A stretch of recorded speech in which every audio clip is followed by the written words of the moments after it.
সবার জন্য মানবতা থাকবে সবার তরে, আধার মুছে জ্বালাবো প্রদীপ লক্ষ্য ঘরে ঘরে। সুন্দরবন ইসলামী মানবিক ফাউন্ডেশন আয়োজিত উপদেষ্টা ও সদস্যদের মিলন মেলা এবং আলোচনা সভায় উপস্থিত উক্ত অনুষ্ঠানের সভাপতি, সেক্রেটারি, গণ্যমান্য ব্যক্তিসহ সাংবাদিকবৃন্দ সবাইকে জানাই আমার অন্তরস্থল থেকে সালাম, আসসালামু আলাইকুম। সম্মানিত হাজিরিন, আমরা আজকে উপস্থিত হয়েছে একটি মানবিক সংগঠনের সুন্দরবন ইসলামিক মানবিক ফাউন্ডেশনের সেই হাঁটাহাঁটি করে পথ চলার শুরুতেই। এখানে উপস্থিত আছেন আজকের অনুষ্ঠানের সকল উপদেষ্টা এবং সদস্যবৃন্দ। উপদেষ্টা আমাদের গণ্যমান্য শ্রদ্ধেয় বড় ভাই, আমাদের প্রিয় পিতা তুল্য অনেক শ্রদ্ধাভাজন এখানে উপস্থিত আছেন। আপনারা জানেন, বাংলাদেশে যখন নোয়াখালী, ফেনী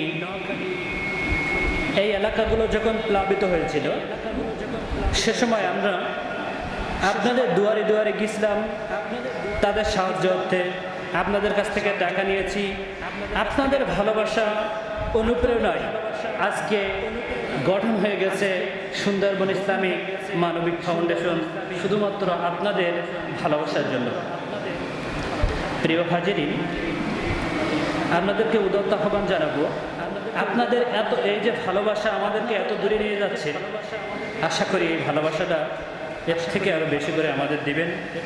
আমরা যখন গিয়েছি মাদারীপুর, লক্ষ্মীপুর, আমরা যখন পৌঁছেছি গাড়ি আর যেতে পারে না, মাজার উপরে পানি হয়ে গেছে, স্রোতে একজন ডাক্তার ভেসে গেছে, সে মৃত্যুবরণও করেছে।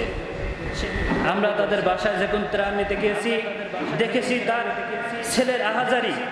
তিনি বলছেন, ভাই আপনারা যে ত্রাণ দিতে আসছেন, আমাদের বাসাটা এখন শোকে মাতম লেগে আছে বাসাটায়। আমার আব্বা আগামীকাল মারা গেছে। প্রিয় হাজিরিন, উপস্থিত সবাইকে বলবো, আমরা পেরেছি তাদের পাশে দাঁড়াতে, আমরা পেরেছি তাদের কাঁধে কাঁধ মিলিয়ে। আপনারা আমাদের সহযোগিতা করেছেন, আমরা কাঁধে কাঁধ মিলিয়ে পেরেছি তাদের পাশে দাঁড়াতে, পেরেছি অসহায়দের হাতে এক মুঠো খাদ্য তুলে দিতে পেরেছি। প্রিয় হাজিরিন, যখন আমরা একজন অসহায় ব্যক্তির হাতে খাদ্য তুলে দিছি, তখন তার যে আর্তনাদ, চোখের পানি, সে আহাজারি যদি আপনি দেখতেন, সত্য কথা বলতে আল্লাহ রাব্বুল আলামিন বুঝতেন যে তাদের কি অবস্থাতে রাখছিল আর আমাদের কি অবস্থাতে রাখছে।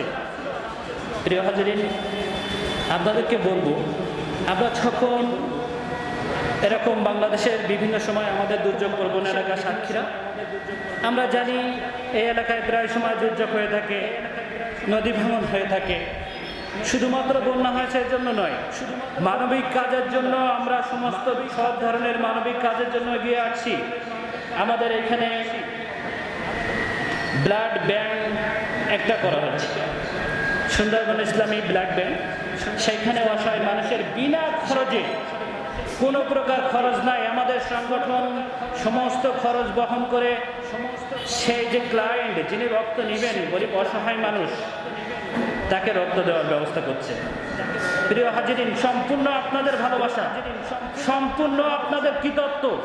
শুধুমাত্র আমরা কয়েকজন মানুষ আপনাদের ভালোবাসা পেয়ে, সেই ভালোবাসা আমাদের মধ্যে শক্তি, সেই শক্তি যোগান দিছে, সেই শক্তি নিয়ে আজকে এখানে দাঁড়িয়ে কথা বলছি, শুধুমাত্র আপনার ভালোবাসার জন্য। সম্মানিত উপস্থিতি, আমরা গেছিলাম খুলনাতে এমন একটা জায়গায় ত্রাণ দিতে গেছিলাম, সেখানে হয়তো আমরা কেউ জানতাম না যে এলাকাটা বুড়ে গেছে। অনলাইনের মাধ্যমে জানতে পারি যে এলাকাটা বুড়ে গেছে। সেখানে আমরা ত্রাণ নিয়ে গেছিলাম 30টা পরিবারের মধ্যে।